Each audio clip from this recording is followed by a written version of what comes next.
നമസ്കാരം. എല്ലാവർക്കും എൻ്റെ പുതിയ വീഡിയോയിലേക്ക് സ്വാഗതം. ഞാനിന്നിവിടെ ഗോതമ്പ് അടപ്രഥമനാണ് ഉണ്ടാക്കുന്നത്. ഇതൊരു പ്രത്യേക രീതിയിലാണ് ഉണ്ടാക്കുന്നത്. നല്ല ടേസ്റ്റുമാണിത്, ഉണ്ടാക്കിയെടുക്കാനും എളുപ്പമാണ്. അപ്പോൾ നമുക്കിനി അതൊന്ന് ഉണ്ടാക്കി നോക്കാം. നമുക്ക് ഈ ഗോതമ്പ് അടപ്രഥമൻ ഉണ്ടാക്കാൻ വേണ്ട സാധനങ്ങൾ: ഗോതമ്പ് അട കണ്ടോ, ഇതേപോലത്തെ അട. ഇത് ഞാൻ വാങ്ങിച്ച അടയാണ്. മുമ്പേ ഞാൻ ഇലയിൽ വരഞ്ഞിട്ട് അടപ്രഥമൻ ഉണ്ടാക്കി കാണിച്ചിട്ടുണ്ട്. ഇതിപ്പോൾ ഞാൻ ഈസിയായി ഉണ്ടാക്കാൻ വേണ്ടി വാങ്ങിച്ചതാണ്. അത് അരിയട ആവുകൊണ്ട് നമുക്ക് ഇലയിൽ വരഞ്ഞിട്ടിട്ട് ഉണ്ടാക്കാം. ഇത് നമ്മൾ ഇപ്പോൾ എല്ലാ തരത്തിലുള്ള അടയും വാങ്ങിക്കാൻ കിട്ടും. ഇത് നമ്മൾ ഗോതമ്പ് കൊണ്ടുള്ള അടയാണ്. ഈ അട ഉണ്ടാക്കാൻ വേണ്ട സാധനങ്ങൾ: അട ഞാനിപ്പോൾ ഒരു 100 ഗ്രാം അട എടുത്തിട്ടുണ്ട്. അത് അതിലേക്കൊരു 5-6 അച്ച് ശർക്കര ചെറുതാവുകൊണ്ട് അത്ര എടുത്തിട്ടുണ്ട്. മധുര ആവശ്യാനുസരണം നമുക്ക് ചേർക്കാം കേട്ടോ. പിന്നെ 2 സ്പൂൺ നെയ്യ്. പിന്നെ വേണ്ടത് നാളികേരപ്പാൽ, ഒരു 1-1.5 തേങ്ങയുടെ പാല് എടുത്തിട്ടുണ്ട്. ഇത്രയും സാധനങ്ങൾ മതി നമുക്ക് അതുണ്ടാക്കാൻ. ഈ ശർക്കര ഒന്ന് ഉരുക്കിയെടുക്കണം. പിന്നെ ഈ അട നല്ലപോലെ കഴുകി എടുക്കണം. പിന്നെ കുറച്ച് വേണ്ടതാണ് ഏലക്ക പൊടി. ഇത്രയും സാധനങ്ങൾ മതി. ഇത് വളരെ നമുക്ക് വാങ്ങിയ അടയാവുകൊണ്ട് എളുപ്പത്തിൽ ഉണ്ടാക്കിയെടുക്കാൻ പറ്റും. ഇനി നമുക്ക് ശർക്കരയൊന്ന് ഉരുക്കിയെടുത്തിട്ട് വരാം. അതുപോലെ ഈ അടയൊന്ന് കഴുകിയെടുക്കാം. അടുപ്പത്തൊരു ഉരുളിയിൽ കുറച്ച് വെള്ളം വെച്ചിട്ടുണ്ട്. ഇനി നമുക്ക് അതിലേക്ക് ഈ കഴുകിയ അടയൊന്ന് ഇട്ട് കൊടുക്കാം.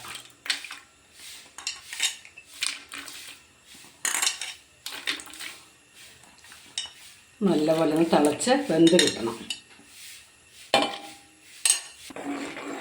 ഈ അട നല്ലപോലെ തിളച്ച് വന്നിട്ടുണ്ട്. ഇനി നമുക്ക് അതിലേക്ക് കുറച്ച് ഇലക്കഷ്ണം ഇങ്ങനെ ചീന്തിയിട്ട് ഇട്ട് കൊടുക്കാം. ഈ ഇലയുടെ ഒരു സ്വാദ് വരാൻ വേണ്ടിയിട്ടാണ്. ഇല ഇതുപോലെ ചീന്തിയിട്ട് അതിലേക്ക് ഇട്ട് കൊടുക്കാം. നല്ലപോലെ തിളച്ച് വെന്ത് കഴിഞ്ഞാൽ നമുക്ക് ഇല എടുത്ത് കളയും വേണം.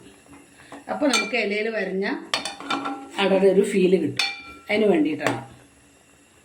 അതുപോലെ ഇതിൽ വെള്ളം കുറവാണ് തോന്നിയാൽ നമ്മൾ തിളച്ച വെള്ളം എടുത്ത് തന്നെ വെച്ചാൽ മതി. അപ്പോൾ നമുക്കത് വെന്തിട്ടില്ല തോന്നിയാൽ കുറച്ച് പറന്ന് കൊടുക്കാം. വെള്ളം അധികമായാൽ പിന്നെ നമുക്ക് തേങ്ങാപ്പാലും ഉണ്ടല്ലോ, അപ്പോൾ പിന്നെ അത് കൊഴുപ്പ് കിട്ടില്ല. അപ്പോൾ വെള്ളം അധികമാവാതിരിക്കാനാണ് പാകത്തിൽ വെള്ളം വെവ്വാൻ മാത്രമേ ഇപ്പോൾ ഒഴിച്ചിട്ടുള്ളൂ. ആവശ്യാനുസരണം ഒഴിച്ചു കൊടുക്കാം. ഇനി അത് വെവ്വട്ടെ.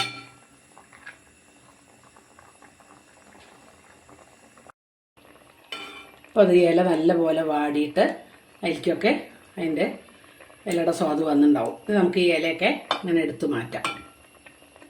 ഈ ഇലയുടെ ആവശ്യമില്ല. നല്ലപോലെ വാടി വന്നു. അടയും വെവ്വാറായി തുടങ്ങി. എല്ലാ അടിയും ഇതുപോലെ എടുത്തു മാറ്റണം. ഈ അട നല്ലപോലെ വെന്തിട്ട് വെള്ളം വറ്റി വന്നിട്ടുണ്ട്. ഇനി നമുക്കിതിലേക്ക് ഈ ശർക്കര പാനി ഒഴിച്ചു കൊടുക്കാം. ഇനി ഈ ശർക്കര പാനി കിടന്നിട്ടത് നല്ലതുപോലെ ഒന്നുകൂടി വേവണം. ശർക്കരയൊക്കെ അടയിലേക്ക് നല്ലപോലെ പിടിക്കോളം ഒന്ന് വേവണം. ഈ അട ഇപ്പോൾ നമ്മളിപ്പോൾ ഒരു 100 ഗ്രാമിൽ 4 ഗ്ലാസ് വെള്ളം 5 ഗ്ലാസ് വെള്ളം ഒഴിച്ചിരുന്നു. കുറച്ച് നേരം പിടിച്ചു.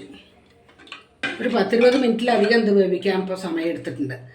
അപ്പോൾ ഇത് വേണമെങ്കിൽ നമുക്ക് പെട്ടെന്നാവണം തോന്നുകയാണെങ്കിൽ കുക്കറിലിട്ടിട്ടൊന്ന് 2 വിസിലടുപ്പിച്ചിട്ടാൽ ഇത് വാങ്ങാൻ ഇടയുകൊണ്ടാ തോന്നുന്നു. നല്ല വേവുണ്ട് ഉണ്ടോ. കുറച്ച് നേരം മേപ്പത് എത്ര നേരം തിളപ്പിച്ചറിയോ.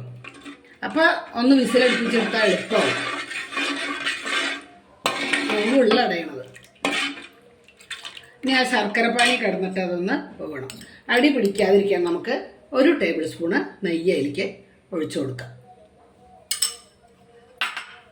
ഇനി ആ ശർക്കരപ്പാനിയിൽ പിടിക്കട്ടെ.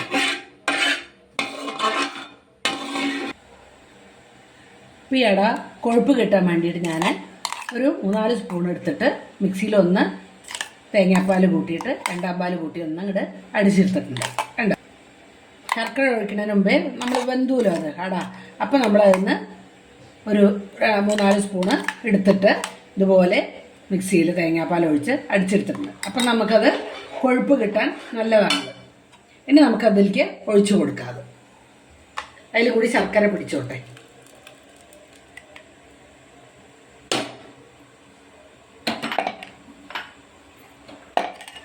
ഉണ്ട്, ഇങ്ങനെ ഒഴിക്കുമ്പോൾ അത് കൊഴുപ്പ് കിട്ടും നമുക്ക്. അല്ലെങ്കിൽ നമ്മൾ ഈ അടിച്ചു വെച്ച തേങ്ങാപ്പാൽ കൂടി ഒഴിക്കുമ്പോഴേക്കും വല്ലാണ്ട് വെള്ളമാവും. ഇനിയിപ്പോൾ അതിൽ തേങ്ങാപ്പാൽ ഒഴിക്കുമ്പോൾ കറക്റ്റായിരിക്കും വെള്ളം. നല്ലപോലെ ഇളക്കി മിക്സ് ചെയ്യാം.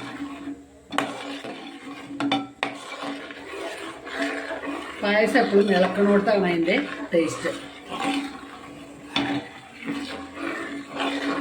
അടയിലിപ്പോൾ ഈ ശർക്കരയൊക്കെ പിടിച്ചിട്ട് നല്ല യോജിച്ച് വന്നിട്ടുണ്ട് കേട്ടോ. ഇനി നമുക്ക് ഇതിലേക്ക് തേങ്ങാപ്പാൽ ഒഴിച്ചു കൊടുക്കാം. അപ്പോൾ 1.5 തേങ്ങയുടെ പാലാണ് എടുത്തുന്നത്.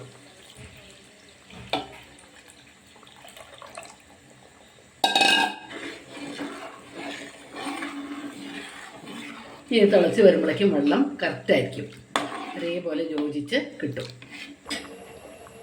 ഇപ്പോൾ നമ്മളെ അടപ്രഥമൻ തേങ്ങാപ്പാലൊക്കെ ഒഴിച്ച് നല്ലപോലെ തിളച്ച് വന്നിട്ടുണ്ട്. ഒരുപാട് അങ്ങോട്ട് തിളയ്ക്കൊന്നും വേണ്ട. ഇനി നമുക്ക് അതിലേക്ക് കുറച്ച് ഏലക്കാപ്പൊടി ഇട്ട് കൊടുക്കാം. ചിലതിൽ വറുത്തിടുകയൊക്കെ ചെയ്യാണ്ട് ഈ പരിപ്പൊക്കെ ആണെങ്കിൽ, പക്ഷേ ഞാൻ അടപ്രഥമനിൽ വറുത്തിടാറില്ല. ചുക്കും ജീരകം ചിലർ പൊടിച്ചിടും, എന്ത് വേണമെങ്കിൽ ആവാം. വളരെ അടിപൊളിയായിട്ടുള്ള അടപ്രഥമൻ ഇവിടെ റെഡി ആയിട്ടുണ്ട്. നിങ്ങളെല്ലാവരും ഒന്ന് ഇതുപോലെ ഉണ്ടാക്കി നോക്കും. നിങ്ങൾക്ക് എൻ്റെ ഈ വീഡിയോ ഇഷ്ടമായെങ്കിൽ ലൈക്ക് ചെയ്യൂ. നിങ്ങളുടെ നിർദ്ദേശങ്ങളൊന്ന് കമൻറ്റ് ചെയ്യണേ. ഇതുവരെയായും എൻ്റെ ചാനൽ സബ്സ്ക്രൈബ് ചെയ്യാത്തവരൊന്ന് സബ്സ്ക്രൈബ് ചെയ്യുക. ഇനി നല്ലൊരു വീഡിയോ ആയിട്ട് വീണ്ടും കാണാം കേട്ടോ.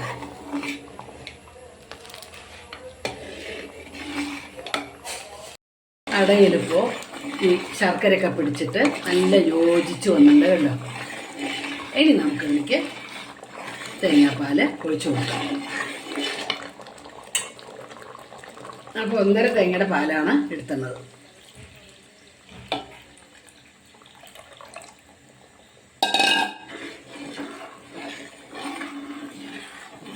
ഇത് തിളച്ച് വരുമ്പോഴേക്കും വെള്ളം കറക്റ്റായിരിക്കും, അതേപോലെ യോജിച്ച് കിട്ടും.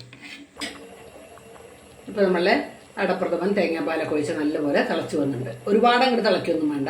ഇനി നമുക്ക് അതിലേക്ക് കുറച്ച് ഏലക്കാപ്പൊടി ഇട്ട് കൊടുക്കാം. ചിലതിൽ വറുത്തിടുകയൊക്കെ ചെയ്യാണ്ട് ഈ പരിപ്പൊക്കെ ആണെങ്കിൽ, പക്ഷേ ഞാൻ അടപ്രഥമനിൽ വറുത്തിടാറില്ല. ചുക്കും ജീരകം ചിലർ പൊടിച്ചിടും, എന്ത് വേണമെങ്കിൽ ആവാം. വളരെ അടിപൊളിയായിട്ടുള്ള അടപ്രഥമൻ ഇവിടെ റെഡി ആയിട്ടുണ്ട്. നിങ്ങളെല്ലാവരും ഒന്ന് ഇതുപോലെ ഉണ്ടാക്കി നോക്കും. നിങ്ങൾക്ക് എൻ്റെ ഈ വീഡിയോ ഇഷ്ടമായെങ്കിൽ ലൈക്ക് ചെയ്യൂ. നിങ്ങളുടെ നിർദ്ദേശങ്ങളൊന്ന് കമൻറ്റ് ചെയ്യണേ.